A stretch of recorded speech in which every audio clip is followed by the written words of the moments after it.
Magandang araw. Narito na ang update sa minomonitor nating si Super Typhoon Leon. Ito nga yung ating latest satellite image. So, ito nga si Leon. Patuloy yung kanyang pag-threaten sa extreme northern Luzon and as of 8 a.m. today, mas lumakas pa nga itong si Leon at nasa Super Typhoon category na nga. Kanina alas 10 ng umaga ito ay nasa layong 350 km silangan ng Kalayan, Cagayan. Ito ay nagtataglay ng lakas na hangin na 185 km per hour malapit sa sentro at bugso na abot sa 230 km per hour. Kumikilo sa direksyong west-northwest sa bilis na 10 km per hour. Makita nga din natin sa ating satellite image na mostly yung direktang naapektuhan nitong si Leon ay yung mga area sa may northern Luzon at nasa may silangang bahagi ng Luzon area. Pero itong trough or kanya extension ay posible rin magdala ng mga paulan sa may areas ng almost sa buong Luzon and sa ilang bahagi din or sa may Visayas area. Kaya patuloy tayo mag-antabay sa mga update na ilalabas ng Pag-asa. Ito naman yung latest track ni Leon. So, ito yung area of probability natin. So, yung sentro nitong si Leon, pwedeng mapunta anywhere along this area of probability. And then, itong yellow-orange area na ito, mga malalakas na hangin, at least 39 kilometers per hour. At itong red area na ito, malalakas rin na hangin or mas malalakas na hangin, at least 89 kilometers per hour.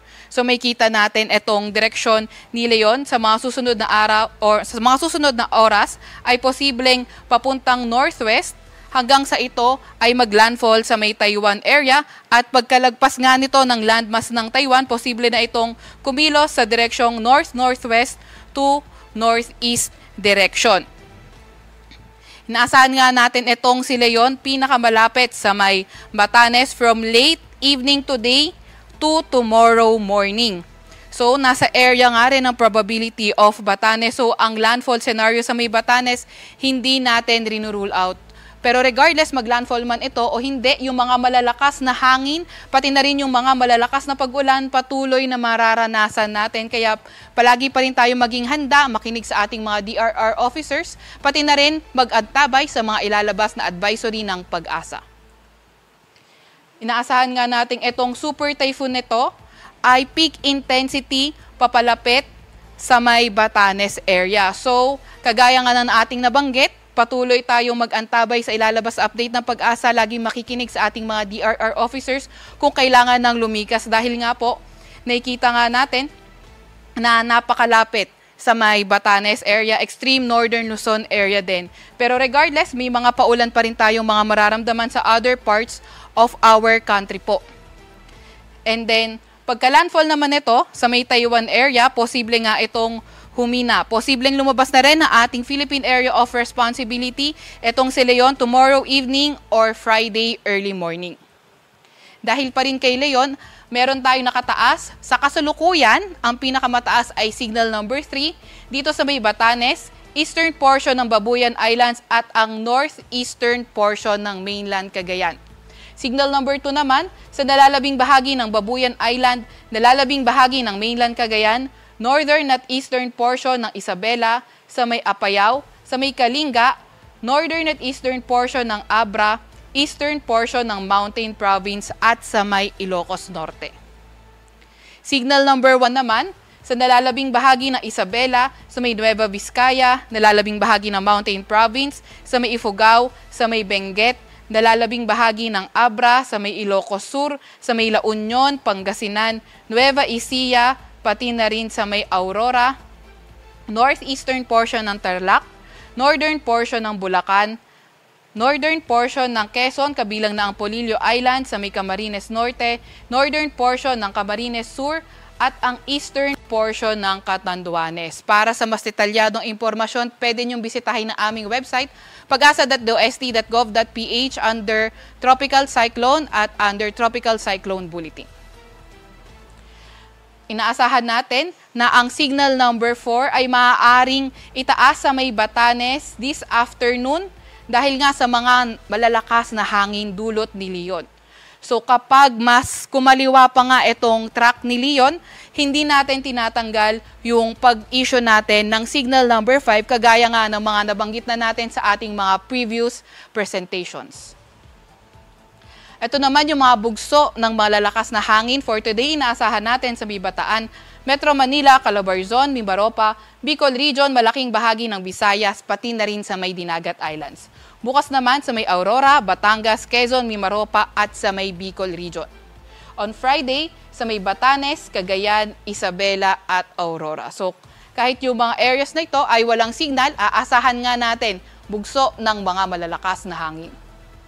Meron din tayong nilabas na weather advisory. Ito ay as of 11 a.m. today. Ngayong araw hanggang bukas ng tanghali, ansahan nga natin intense to torrential rains, more than 200 millimeters of rain sa may Batanes, Cagayan, kabilang na ang Babuyan Islands. Heavy to intense, 100 to 200 na millimeters of mga pag-ulan sa may Ilocos Norte, Apayao, Isabela at Occidental Mindoro. Samantalang moderate to heavy rain sa may Ilocos Sur, Abra, Kalinga, Benguet, La Union, Pangasinan, Calamian Islands, Occidental Mindoro at sa may Antique. Ngayong bukas ng tanghali hanggang Friday ng tanghali, intense to torrential rains sa may Batanes. Heavy to intense sa may Babuyan Islands at moderate to heavy sa mainland Cagayan, Occidental Mindoro, Ilocos Norte, Zambales, Bataan, Cavite, Batangas at Calamian Islands. And Friday noon to Saturday noon, moderate to heavy rain sa may Batanes. So ingat sa lahat ng mga inuulan, lalo na ng mga nakaraang araw pa dahil nga saturated na yung lupa natin.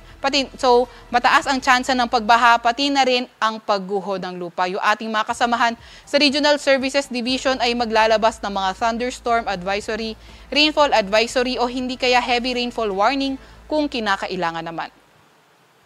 Ito pa rin yung ating gale warning as of 5 a.m. today sa may Batanes, Cagayan, kabilang na ang Babuyan Island sa may Isabela, sa may Ilocos Norte, Aurora, sa may Quezon, kabilang na ang Polillo Islands, Camarines Norte, pati na rin sa may Catanduanes. Kaya kung maaari, huwag muna tayong pumalaot sa areas na yan dahil magiging maalon hanggang sa napakaalon ng karagatan. Meron din tayong nilabas na storm surge warning, 2.1 to 3 meters sa may area ng Batanes at sa may Cagayan. So yung mga kababayan nating nakatira sa low-lying coastal communities, advice na lumayo muna sa coast or beach, cancel all maritime activities, at laging maki-update sa ilalabas ng Pag-asa. At muli, pinapaalalahanan natin ng mga kababayan natin na laging makikinig sa ating mga DRR officers kung pinapa-evacuate na tayo ay mag-evacuate na. At yan naman muna yung update natin mula sa kay Bagyong Leon. Follow at like aming Facebook at X account. Bisitahin ang aming website pag-asa.dost.gov.ph. Mula sa Weather Forecasting Center ng Pag-asa, Veronica Torres.